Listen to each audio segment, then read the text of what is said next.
Mr. President, thank you. Salamat po sa oras na ito. Huli tayong Oo nga. nagkaroon ng one-on-one. You were still a candidate. Yes, Ay, I ngayon po, remember very well. Oh. ngayon po, nandito na kayo sa Malacanang. Is the presidency with you, what you imagined it would be? Well, may advantage ako eh. Dahil naging presidente yung tatay ko eh. So, ang unang birthday ko sa palasyo, 8 years old.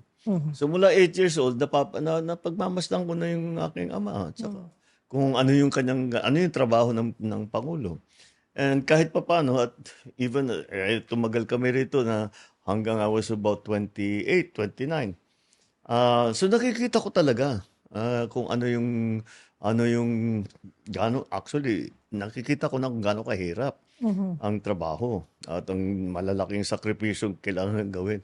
So hindi unexpected sasabihin ko. Pero iba na ang panahon. Mula nung 80s, 60s, 70s, di ba? Kaya bago na ang dapat mong dadalhin. So, mahirap pa rin. But alam ko naman it will be ganun. You will be stressed out, you'll be overworked. But that's okay. I understand that. And I always say to everybody, na-exile kami ng 6 na taon. Tapos hindi ako nanalo ng Vice President. So 12 years na ako nagbakasyon sa buhay ko. Tama na yun, magbakasyon. Hindi na kailangan magbakasyon pa. Pero sabi nyo nga po, stressful, alam nyo na yan, nakakapagod, overwork na, pero hindi po nagbabago ang inyong pangangatawan. How do you take care of yourself? Paano nyo binabalanse yung inyong very busy schedule doon sa pangangalaga pa rin ng inyong kalusugan? Because I'm devoted to my work. Kung hindi maayos, kung may sakit ka, may karamdaman ka, hindi ka makatrabaho ng mabuti, hindi ka makapag-isip ng mabuti. Kaya napakahalaga na at least you do everything para maging healthy ka. Kakain ka ng maganda, huwag ka mag-overweight, mag-exercise ka. Ganun lang naman. Pero you need a little discipline para kahit pagod ka na, mag-gym ka, kahit na gutom ka na, hindi mo kakainin yung bagnet, kakainin mo yung gulay, yung pakbit at saka yung dinengdeng. Pakbet. At saka, Pakbet. pakbet. Ano yun, dinding-ding. Pero tikim na lang, kurot na lang ng bagnet natin. Pero at least basta't no excess. Everything measured, nothing in excess. Pagdating po sa tulog, paano yan? Ayun, yun ang pinaka-biktima sa trabahong ito. Dahil hindi lang kasi yung schedule mo mabigat, kaya kakaunti lang ang oras pampatulog. Kasi kahit hindi kami lumalabas, kahit hindi kami umiikot, kahit walang meeting, marami pa ring trabaho eh. Marami kang pang didesisyonan, marami kang pipirmahan, So talagang ang first victim of, I guess, high office is sleep. Wala, you never get enough sleep. But that's okay. Hindi ho ba kayo pinaalalahanan ni First Lady pagdating sa tulog? Pero anong sinasabi ko sa kanya gagawin ko? Kailangan ko munang tapusin to bago ako makatulog. Dahil inaabangan ng mga staff natin, ng mga ibang inaabangan kung ano yung decision dito. Kaya kailangan desisyonan ko kagad. So you cannot postpone. Everything, that I said it before, everything is important. Everything is urgent. So you cannot prevaricate. You cannot push it down. Yeah. Bukas na lang. Bahala na, bukas na lang. So ano yung normal hours? Ilang oras ang tulog ng Pangulo? 5 oras. Yun na yung pinakamahaba? Normal. Normal na. Kasi matutulog ako mga 1 o'clock, 1:30, gigising ako ng 6, 6:30. Tapos, yun. So, tama na yun. Sanay na. Tama na sanay yun. na. Sabi nyo nga, maraming trabaho. So let's talk about governance. Una pong tinawag itong bold reset. Ano po? Pero marami yung nabitin. Now you've clarified that and you said na continuing performance review. Ano po ang objective nito, Mr. President? Ayoko talaga yung business as usual. Kasi ang dami natin problema. Naging problema yan kasi business as usual tayo ng katagal-tagal. Ilang dekada tayong business as usual. Anong nangyari sa atin? Mula ngayon, talagang we will be very, very, very conscientious of hitting our targets on time.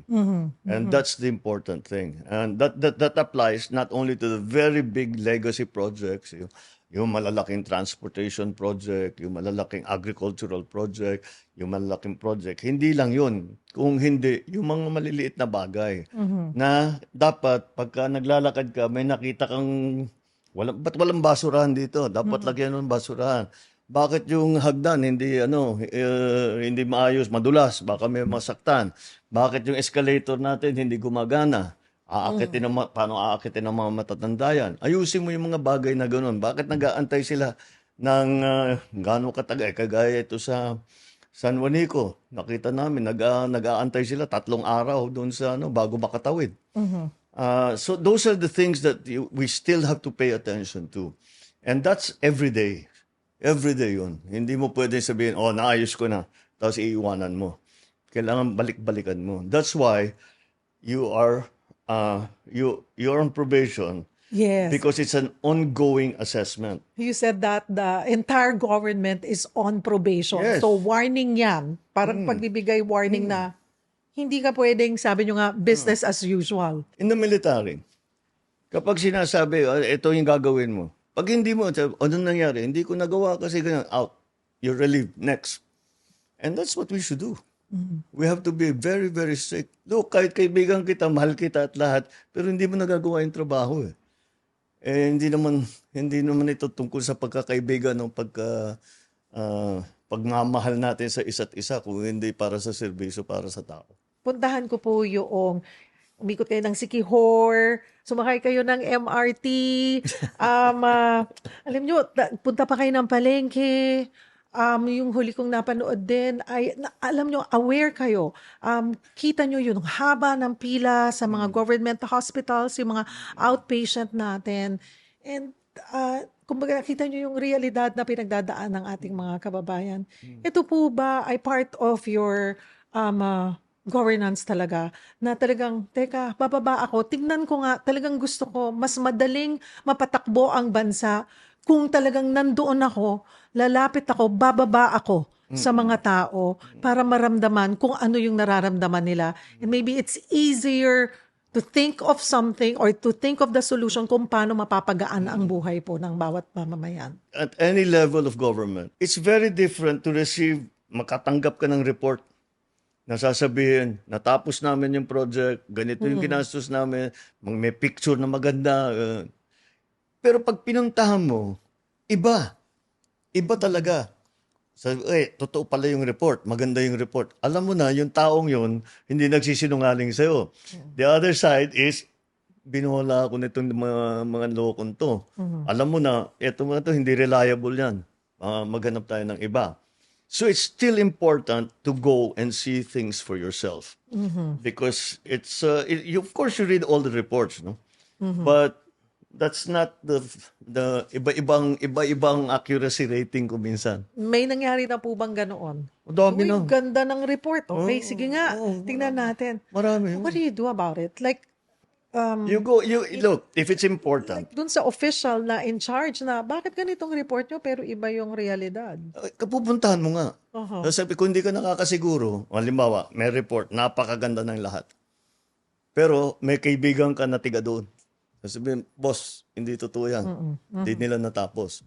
Talaga? Oo. Kapuntahan natin. Yun. Pag-explainin mo yung tao. Siyempre, kung ano yung mga paliwanag na, hindi mo pala kaya, sige, paltang kita. Hanap tayo ng mas magaling. Speaking of palitan, hindi naririnig, hindi na ilalabas, pero siguro sa mas mababang mga posisyon, marami na po ba kayong napalitan doon sa loob ng 3 taon? Marami na. Marami na. Hindi na lang namin ina-announce kasi, just get, ako, trabaho to, just, if you're not helping, get out of the way. Okay? Kung di mo kami tutulungan, basta, malis ka na lang dito. Gawin mo yung gusto mong gawin, pero pabayaan mo kami magtrabaho. That's my attitude all the time. So, whatever get out of the way means you're fired or may floating ka o ililipat ka sa ibang part of the government. Whatever it is, basta just get out of the way so that I can do my job. Puntahan ko naman po, Mr. President, ang edukasyon. Noong pong nakaraang taon, you ordered DepEd to rationalize ang senior high school curriculum. Now, Senator Jinggoy wants to scrap it. Pero si Senator Win Gatchalian naman po, ang sinasabi niya ay to reduce yung college years instead. Ano po ang stand nyo dito? It is just expressing the same frustration that I expressed in the first place. It's costing more for the parents. Kasi nadagdagan ng 2 years pa. Magmamatrikulasyon pa yan. Maraming mga school supplies. Bibili ng libro, lahat. Wala naman naging advantage. Hindi rin nakukuha sa trabaho. That's his frustration. And that's also my frustration. So, we'll see what the Congress will do. But while the law is still K-12, basta't ang sinabi ko kay Sec. Sani, Yes. Angara, pagandahin natin ng husto habang nandyan pa yan. Kasi, anong madalas natin marinig? Mismatch. Yung skills ko, hindi employable. We have partnered with the private sector and to ask them, ano ba ang kailangan ninyong skills? Ano ba ang kailangan ninyong klaseng trabahador para makuha, ma-employ doon sa inyo? In fairness, the private sector went even one step further. Gusto nyo kami na magpatakbo ng training. Tapos, paglabas niya doon sa training, may trabaho siya sa amin. Kasi eksakto yung training niya doon sa kailangan namin. Kanina, when we were on our way here, ay napag-usapan namin ng aking producer na noong panahon namin, 80s, pag may labanan sa ang iba't ibang eskwelahan, pag private ka, nangangatog ka or may worry ka na pagkatapat mo ay public school dahil napakagagaling. Oh. At yun ang paano po, and that was during your father's time. So, paano po, ano ang marching orders nyo, habilin nyo kay Secretary Angara na itaas natin yung kalidad ng edukasyon pa para kasi lately nahuhuli tayo. Lagi tayo. Marami tayo ginagawa. Unang-una, classroom. Sipin mo, 160,000 ang kulang natin na classroom. Paano nangyari yun? Basta't pinabayaan na lang. Merong ng classroom kaming nakikita, Marcos type pa. Tinayo, mga 1970. Dapat yung mga classroom na yun, 20, 30 years lamang ang lifetime. Ang lifetime, dapat ayusin yan after. Pero hanggang ngayon, ginagamit pa.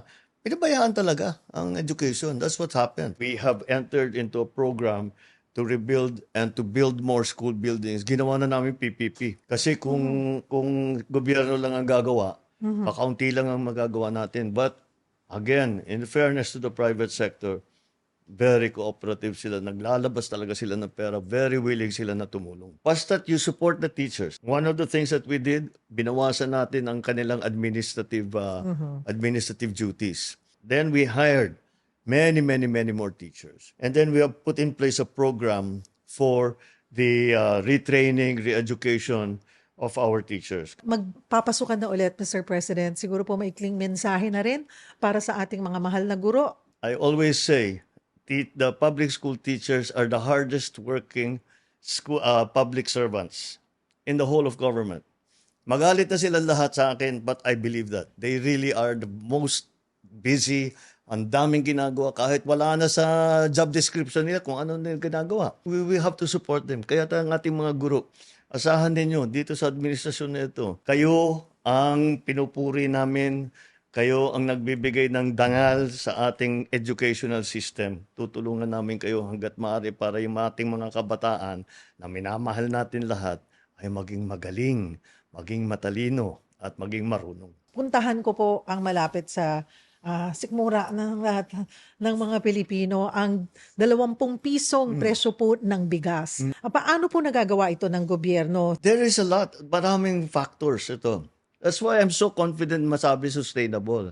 Kasi basta ipatuloy natin, magbigay tayo ng makinarya sa farmer, paggandahin natin lahat ng irrigation natin, mag-research tayo sa IRI, sa UPLB. Pagka gumanda ng husto yung production side natin, may bababa natin. Wala nang subsidy. Magagawa po kaya yan bago matapos ang inyong termino? Magagawa yan. We did it before already. Nag-export na tayo ng bigas eh.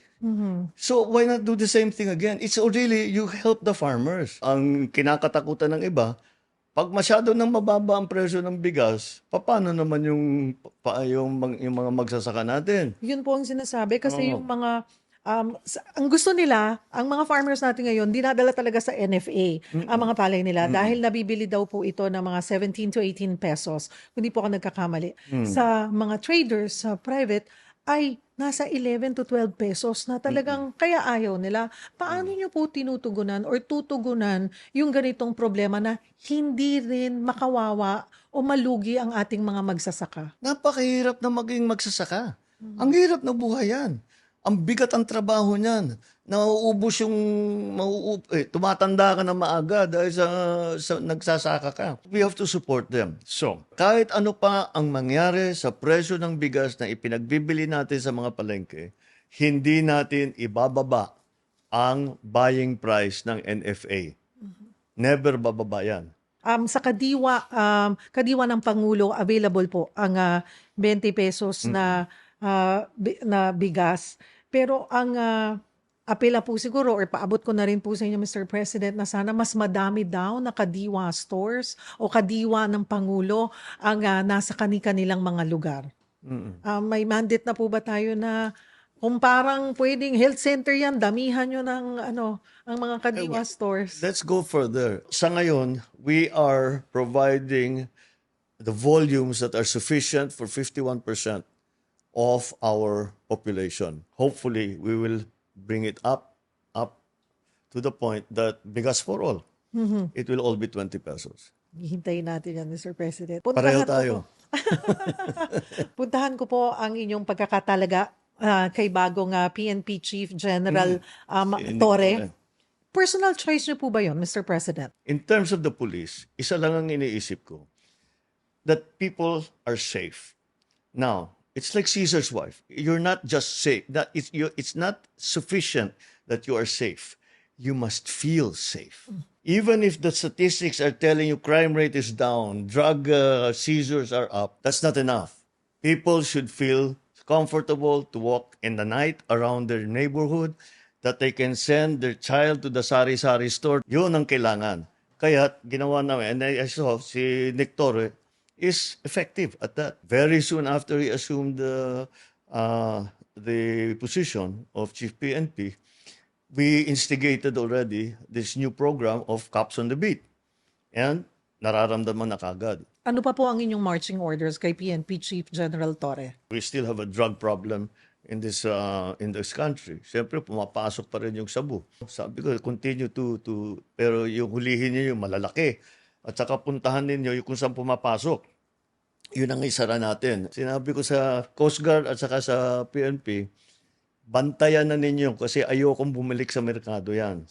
Sirain na ninyo kagad as quickly as possible and make sure na nandoon kayo para pag sinabing so many tons, ilang tonelada, yun talaga ang nandyan. Hindi nababawasan. Bilangin ninyo ng gusto, tapos buhusan nyo ng gasolina, sunugin na ninyo. Puntahan ko po yung huli nyo, yung pinaka-recent nyo na po na biyahe, pag-iikot sa bansa, Siquijor. Nagawa po namin ang istoryang yan at talagang nagre-reklamo yung mga kababayan natin doon na hindi lamang apekto yung pang-araw-araw nilang pamumuhay, maging yung tourism. So, kuryente po talaga, napaka-unstable pa rin ng kuryente at ilang lugar sa Visayas. Maging pagdating po sa Luzon naman, tubig ka. And ito pong problemang ito ay konektado sa mga private sector providers. Ano po ang inyong utos, ang inyong bilin, paano aayusin ito? I have always approached ito yung mga problemang ganito. Meron lang akong laging in my head na sinasabi, ang una mong reaction, fix the problem, not the blame. Kasi sinasabi, sinong dapat mananagot dyan? Sinong ganyan? Oh, sige, dito na. Pero ayusin muna natin yung problema. And the way we fix the problem, we brought 2 generators from Palawan. They are now in Siquijor. They're already functioning. Maayos na. We even had to provide the fuel. In advance pa ng gobyerno yung fuel dahil hindi naman kami dapat ang gagastos dyan eh. Ang mahalaga rito, hindi mo pinaparusahan yung tao. So kahit na kung sino nagkamali, hindi yan ang priority natin. Ang priority natin, makapag-deliver ng kuryente sa bawat bahay. And that's what we did. Kung hindi po nakaka-deliver ang SIPCOR, ay nandoon ba yung posibilidad na pag-review kung itutuloy pa ito or kailangan humanap ng Rine-review na iba? namin. Rine-review na namin. Pero alam mo, like any contract, kung non-compliant ka, that breaks the contract. Puntahan ko po, San Juanico Bridge. Isa Oo. rin yan. Talagang maraming dumadaing, naapektuhan po yung kanilang Oh, biyahe, grabe. di ba? At even their economy, pagtaas ng presyo. Ano po ba ang ang talagang inyong utos na paano ba natin pabibilisin ito para maayos kagad ang rehabilitation ng San Juanico Bridge? Ang naging problema, ang tumatawid mula Samar, Leyte Samar, bawat araw is 1,400 na truck. Kaya yun ang kailangan natin bigyan ng paraan na makatawid pa rin. Because like you say, it's affecting everyone. It's a supply rate. Hanggang Mindanao nagrereklamo ang tao kasi yung mga fast food chains, yung mga supply nila hindi makakarating. Naging delayed, nauubusan sila ng gamit, nauubusan sila ng supply. 3 to 5 days sila nag-aantay. Wala silang kinakainan, wala silang tinutulugan. There was this lady who was in charge of the delivery of gulay. Sabi niya, wala na. Yung patatas namin, tumubo na. Ganun katagal kami nagantay. Yung iba, nasira na. So, we made a system, put a system in place. It will be implemented by the Coast Guard na ang perishables have priority para hindi masira naman yung produkto. Ang San Juanico Bridge, lahat ng mga tulay, kailangan may maintenance yan, major maintenance yan every 3 years. Bago ka mag-maintenance, pupuntahan mo, titignan mo ano yung sira, ano yung kailangan, ano yung aayusin, bawat span, titignan mo. Nagulat ang aming mga engineer, sabi nila, malala na pala ito. Dahil yung maintenance sa nakaraang ilang dekada, hindi naman ginawa. Sabi ko, bakit? Wala bang record yan? May record naman. Lahat ng job order, completed. Pero, tignan mo, puro kalawang. Hindi nila ginawa. Tapos, pag tinanong ko na naman yung mga lokal, sabi nila, hindi namin nakikita yung mga engineer na nag-aayos niyan. Never namin sila nakita. Ngayon na sila dumating. Now, we had to take the emergency measures na private vehicles lang. So, what did we do? Nagroro tayo. Ang schedule namin, dapat by December, before the end of the year, ang pwede nang gamitin na sasakyan hanggang 12 tons. So kakayanin po by the end of the year yung 12 tons. Yan. That's another one na that's a test. Sabi ko, pag hindi nyo natapos yan, tatanggapin ko yung resignation nyo. Siguro po mensahe natin sa mga kababayan natin na pinakaapektado nito, ang mga kababayan natin sa Leyte at Samar. Ano po ang mensahe nyo sa kanila?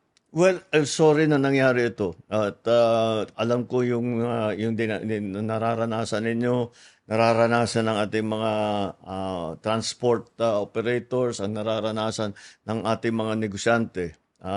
Kaya asahan ninyo, talagang minamadali namin na maayos kaagad ito. And we'll make sure that you will be safe. We will bring the services of San Juanico back to normal. Galing po kayo ng Siquijor, punta ako, biyahe tayo pabalik ng Maynila. Kasi recently po, sumakay kayo naman ng MRT. Kung kayo po ay regular commuter, kung araw-araw ho kayong commuter, mararamdaman nyo sigurado yung siksikan, delay, at init. Hanggang kailan po ba nga magtitiis po ang taong bayan, Mr. President? Well, first of all, hindi ito first time na sumakay ko ng MRT. Madalas namin gamitin yung MRT dahil sa traffic. Mas mabilis eh. So, kami, yung pamilya ko, yung mga kaibigan ko, pagka hindi practical mag-traffic, magdadalawang oras ka hanggang Cubao, sabi namin mag-MRT tayo. Naramdaman ko yan minsan, sumakay kami ng MRT, talagang pagka nakapasok ka na, basta yung kamay mo nandito, hindi mo na magagalaw yon. So kausap ko yung mga, tapos nakadikit ko na ganito. Kinakausap ko yung mga pasahero. Sabi, sir, ganyan talaga yan araw-araw. Alam ko, napaka-init, napaka-crowd. Yung init, okay pa lang yun. Wala namang problema, pawisan ng konti. Pero yung sikip, at saka yung hirap, tapos yung kahit na yung mga security check dati, kung ano na nagkakadelay. Kaya tinanggal namin lahat. Tapos cashless payment na. Yes. Tapos yung 1+3 na ginawa namin para sa pamilya, And we are studying na yung estudyante mabigyan ng malaking diskwento. Kasi I said, everywhere I go, ang senior at saka student, may diskwento malaki. 50%, ganun. Kasi Kasi, ngayon 20% ang Oo. ina-apply po ngayon eh. Oo. So gusto nyo mas malaki. mas malaki kasi yan ang, those are the sectors of government na hirap of the society na hirap sa cash. Estudyante, walang pera ang estudyante usually. Yung mga matatanda ko, kaunti lang ang hawak nilang pera. So, bakit pa natin pababayarin? They already served the country, nagtrabaho sila ng buong buhay nila. Eh, dapat naman pagbigyan natin ng konting benepisyo, di ba? Pinahaba natin yung trend. Dadalasan natin yung ng trend. Ngayon, those are the things that we can do immediately. Of course, we have the very big projects. Also, we have the subway project. We will be able to open it na umabot na sa Valenzuela. We have the extension of the MRT. So, but these are long-term projects. But they will come. They will come. They will start to. You will start to see the completion of some of the phases by late this year, next year. 3+1, marami pong natuwa doon. Oo. Ewan ko kung may nakarating na po sa inyo na may mga umaapila, baka naman gustong gawin na everyday na. Yung 3+1. Sabi ko, hindi kaya. Oo. May nakarinig po, may na-interview po kami na maganda po yan, malaking tipid po sa amin. Araw-araw ba yan? Ay, hindi po pwede. Hindi, linggo lang. Linggo lang. Kasi every Sunday. namin, linggo is a Family day. Is a family day. So that's what we are trying to encourage. Puntahan ko naman po ang NCAP. Oh. Marami po ang nagagalit or nainis at pumupuna sa pagpapatupad muli nitong no contact apprehension policy dahil ang sinasabi po ay nangyayaring gatasan. Hindi rin po kasi magaan yung babayaran mo nasa 1,000 din pag ikaw ay natikitan po. Pero ano ho ba ang gusto nyo dito? Ito ba ay sinusuportahan nyo? Ipagpapatuloy ba to? Or iniisip nyo, pinag-iisipang itigil din muna at pag-aralan pa? In principle, agree ako dyan sa no contact. Agreed ako dyan. Magandang layunin yan. Ang layunin yan is yung traffic, yung masundan ng rules of the road. Na hindi tayo kung ano-anong yung ginagawa natin. And then, bawas yan sa korupsyon. Kasi, Taliwas sa sinasabi ng iba na ginagawang gatasan. para sa akin, it will be the opposite. Kasi, magsabi na tayo ng totoo. Pag hinuli ka ng pulis, lisensya mo. May nakadikit doon sa lisensya. May nakasiksik na doon sa lisensya mo, mga 200, 500, baka malaki na. Mag-ingat ka, huwag mo nang uulitin. Pero nasuhulan mo na. Ito, it will be based solely kung ano yung nasa picture. Pag babayad siya ng multa, hindi binibigay sa kahit na anong tao. It's straight to the system. Puntahan ko po yung EDSA Rebuild, yung rehabilitation. Lahat kami naghahanda na. Niniisip na kung saan dadaan. Yung iba, sana, ang sinabi doon sa may mga e-vehicle o hybrid, sana all, kasi exempted sila. Then you announce, hindi muna matutuloy. Bakit nyo po pinatigil muna o hindi muna itinuloy ang rehabilitation ng EDSA? Hindi ko matanggal-tanggal sa pag-iisip ko yung nasa kotse ka, nasa EDSA. Makikita mo 12:00 na ng gabi. Ang haba pa ng pila, nag-aantay ng bus. Tapos yun, pag-uwi nun, gigising na 4:00 yun. Magtaantay na naman ng bus para makapasok na 7:00, 8:00. Yun na nga. Sinasabi, hindi pwedeng ganyan. Napakahirap na. Dadagdagan pa natin ng kahirapan. Sabi ko, siguro naman may mga bagong sistema dyan na hindi natin kailangan isara. O kung ano yung gagawin na, hindi 2 taon. So, sabi ko, tigil muna natin, pag-isipan natin mabuti. Hanap tayo ng bagong teknolohiya. There are new technologies. And so, I'm very happy with my decision. Kasi mukhang kakayanin na hindi 2 taon eh. 2 years ng pagdudusa. Hindi mo naman pwedeng gawin sa tao yun. Puntahan ko naman po ang mainit na usapin ngayon. Punta ako sa politika, impeachment, Sir President. Kasalukuyan, mainit talaga ang usapin. I'm sure, ito na naman parang may bago na namang teleseryeng inaabangan ang mga kababayan natin sa takbo po nito. itong impeachment na complaint kay Vice President Sara Duterte, may mga aligasyon po na ang pagkaantala nitong proseso ay dulot ng personal o pampolitikang interes. Ano po ang inyong pananaw dito? Lahat ng impeachment process, nasa legislatura yan. It's between Congress and the Senate. That's not I'm busy with the transport, with the rice, with all of the different things that we are doing. That nauubos ang oras ko doon. Put it bluntly. Wala naman akong papel doon sa impeachment. Yes. Sinasabi po kasi nila na kahit nasabihin na separation of powers, meron at merong say ang Pangulo sa magiging desisyon. Siguro if a president chooses to do that, I choose not to. Puntahan ko po ang West Philippine Sea. Sinabi po ni Commodore J. Tariela na ang dapat na susunod na Pangulo ng Pilipinas ay dapat ipagpatuloy po ang inyong polisiya sa West Philippine Sea. And then in February, you said Filipinos do not yield. How do you want history to remember the Marcos policy sa West Philippine Sea? We did not yield. We continue to protect the sovereignty of the Republic. We continue to defend the territory of the Republic. And we continue to protect and defend the people of the Republic. Hindi naman tayo nakikipag-away. Pero wag niyong binabangga yung mga mangingisda. Hindi ba? Wag niyong kami hinaharang dun sa teritoryo namin. Yun, ipaglalaban talaga namin yan. Because kung ibigay mo yan, bibigay mo ng, like they say, you give them an inch, they'll take a mile. So you cannot allow it even the 1 inch. Magpa-fast talk po ako ng mabilis bago yung aking final. Oo. Kasi mahilig kayo sa music eh. Fast talk lang to, Mr. President. Kasi nung una natin na nagkita tayo, kaya lang yun mahaba-haba. 22 questions in 2022. Yes. Ito maiksi lang po ito. Okay, favorite rock band? Stones. Favorite concert? Earl's Court, Rolling Stones, 1973. Dream concert? Dream concert, Beatles. Mabuo ulit yung Beatles. Hindi po kayo nakapanood ng Beatles eh? Hindi, meron. Twice. Pero Sarap. after that, naghiwalay na sila eh. Bonget or bongbong? Okay lang sa akin yun. I don't mind either. Favorite Ilocano dish? Favorite Ilocano dish, pakbet. Favorite Waray food? Sisi. Ko alam yun na. Mr. President. Sisi yung maliliit na oyster na ginagawang bagoong. Oo. Ang sarap nun. Parang, Pag pagod na pagod kayo sa trabaho, Mr. President, syempre, minsan nakakalimutan na kumain. Ano ang pagkain ang nakakapagpangiti sa inyo or nakakapagpapawi man lang ng pagod or init ng ulo pag ayan na, okay, nabawasan na. yung comfort food, Comfort food. Pinoy. Basta Pinoy food, sinigang.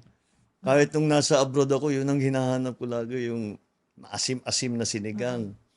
O yung, ano ba yung pinapaluto ko sa mga kaibigan kong Pilipino nung nasa abroad ako. Yung kanduli sa miso. Naku, gustong-gusto ko yun. Kanduli sa miso. Kanduli sa miso. Meron po ba kayong favorite na niluluto ni First Lady para sa inyo? Ako nagluluto para sa First Lady. Anong niluluto nyo kay First Lady? Mga ganyan, yung mga simple. Mahilig din po kayo. Yung pinaka-paborito niya na ginagawa ko, which is a family recipe, is yung isda na, I don't know, walang pangalan eh. We just call it the family recipe. Basta isda. Pero anong luto? Lalagyan mo ng sibuyas, ng bawang. Hindi, walang bawang. Luya, patis, butter. Tapos i-bake. Napapangiti mo na siya nun. Oo, tsaka pag alam ko na, medyo masama pakiramdam, papagawa kagad ako ng gano'n. Okay. Mr. President, 3 years na lamang po Yeah. ang nalalabi po sa inyong termino. What is the one thing you absolutely want to be remembered for? We made a change for the better. This has been my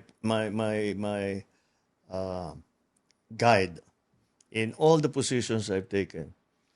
The worst thing that can happen is umupo ka doon sa position mo, na nagsilbi ka, umalis ka, walang pinagbago. So I absolutely insist that in 2028, when I leave this office, there are significant and tangible changes for the better in the life of each Filipino. Marami pong salamat sa pagkakataon. Thank you. And I'll see you again in 2028 para sa Baka ating... sooner naman. Talaga ha? Sa'yo na galing yan ha? Kaya na nga ako Thank sa'yo. you. It took 3 years eh. Oo. Kala ko hindi na mangyayari. But thank you so much. Marami pong salamat sa Thank you, inyong sir. oras, Mr. Thank you President. very much for giving us this chance.